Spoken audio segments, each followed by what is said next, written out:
Eu mentoro pessoas desde 2020.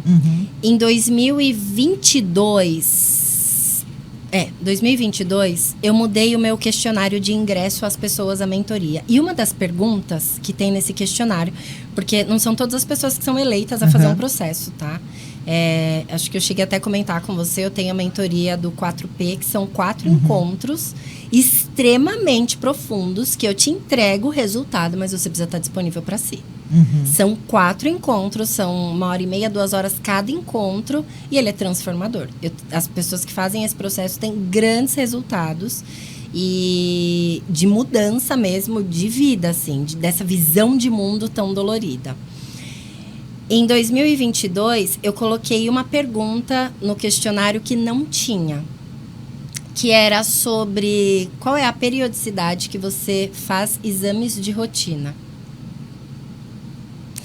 Por que que isso importa? Porque quando a gente fala de inteligência emocional, a gente está falando de um processo de autoconhecimento. A base da inteligência emocional é autoconhecimento. Mas a gente não pode descartar fatores fisiológicos, hormonais. A gente não pode descartar. Então, e agora mesmo, recentemente, eu tive uma pessoa que me procurou e ela falou, Carol, eu preciso muito da sua ajuda, E assim, entrou num desequilíbrio total emocional. E ela estava na faixa dos 45 anos. E a pergunta que eu fiz foi essa. Nem o formulário eu cheguei a passar para ela. Quando foi a última vez que você fez exames? Quando meu filho, no pré-natal. O filho dela estava com 8 anos. Quer dizer, tem 8 anos que essa pessoa não visita um médico e não faz exames periódicos. Exames de rotina. E ela falou, Carol, você jura que... Eu falei assim, não. Eu falei, você, tudo bem. Se você é uma possível candidata à mentoria. Mas primeiro você vai fazer esses exames, você vai visitar o seu médico e você vai ter a certeza de que essa parte sua hormonal, ela está alinhada. Porque, inclusive, essa é uma das perguntas do questionário. E se você me falar que tem 8 anos que você não visita um médico, eu já nem termino de ler seu questionário. Ela falou, Carol, mas não é possível, eu acordei. E ela trazia exatamente isso. Ansiosa, nervosa, impaciente, intolerante, nananã. E aí ela começou a ver problema quase que nem onde tinha. Ela mesma falou isso. Eu tô vendo problema quase nem onde tinha problema e virou um caos minha vida. E foi isso. Ela foi... E, de fato, ela estava com bastante hormônios desregulados. Precisou, inclusive, deixar a mentoria. Ela começou, isso foi em 2000... Eu falei com ela agora... A primeira vez que eu falei com ela foi... Não vou me lembrar agora, mas já tem um tempo que nós falamos a primeira vez. Ela precisou dar essa atenção para a saúde para iniciar um processo. Então, quer dizer, tem muitas coisas que desregulam as nossas emoções. Muitas coisas. Mas se for uma pessoa que vai no médico, tá tudo em ordem, e de repente surgiu isso, é a cabeça mesmo. E aí, esse é o segundo ponto que eu ia falar. Foi no médico, tá tudo bem? Eu falo que, às vezes, eu dou algumas palestras no workshop mesmo, talvez você tenha percebido isso, aconteceu na edição que você estava. Parece que algumas memórias não surgem. Né? Nossa, Carol, que engraçado. Fazer esse compartilhamento, eu não tenho memória da primeira vez que eu tive medo. Não sei se você reparou isso acontecer. E é assim, às vezes essa pessoa não tem uma memória. Quando que eu senti medo e ela tenta buscar. E ela não acha essa memória ali para colocar alguma coisa, contar alguma história para nós. E tá tudo bem. Mas uma vez que aquilo foi tocado, ele está em movimento.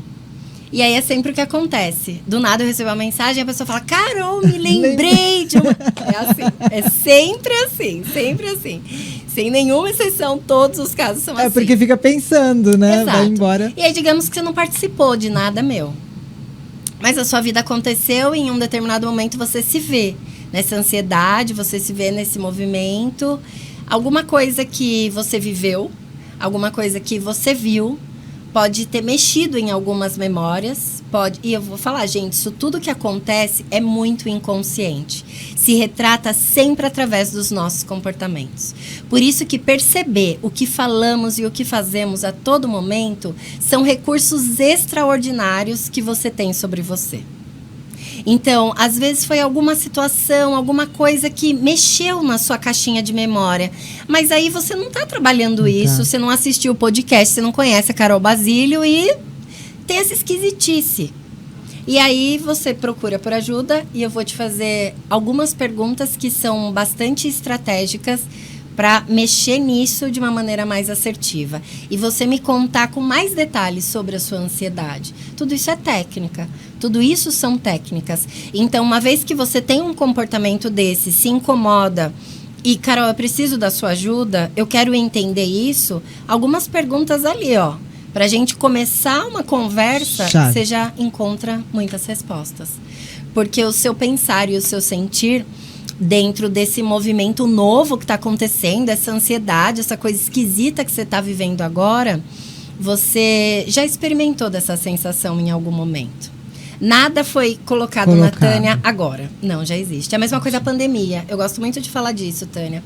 Ai, a pandemia me deixou ansiosa, a pandemia me deixou com pânico, a pandemia me... Não, a pandemia não tem esse poder.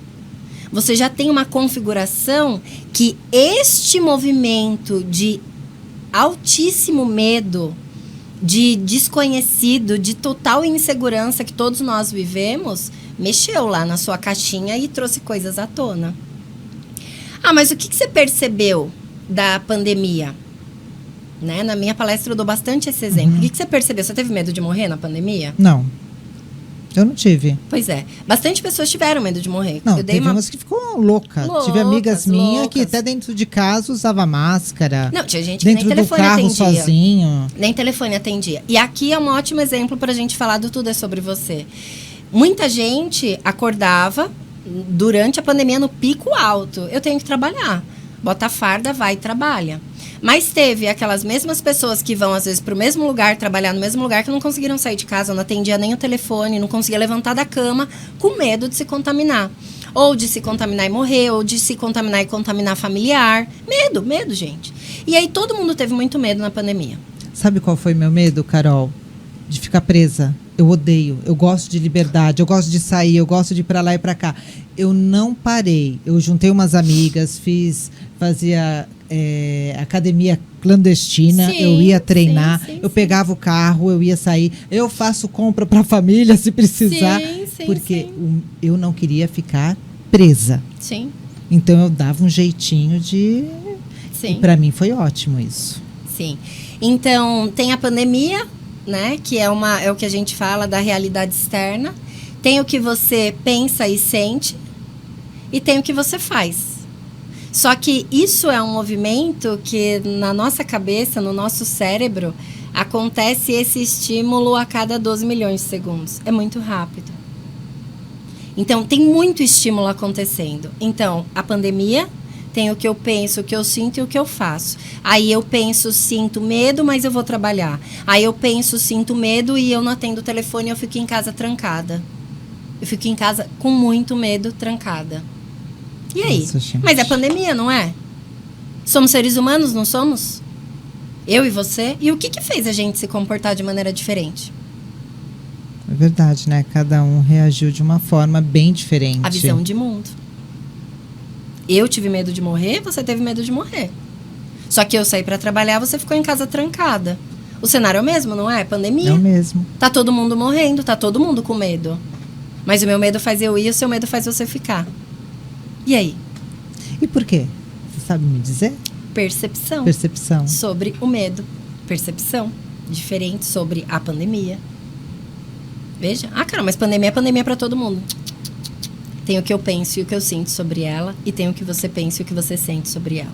Carol, mas estamos falando de morte. Eu tenho medo de morrer, você também, tudo bem? Ainda assim, ao que eu penso e o que eu sinto sobre morte, ao que você pensa e o que você sente sobre morte.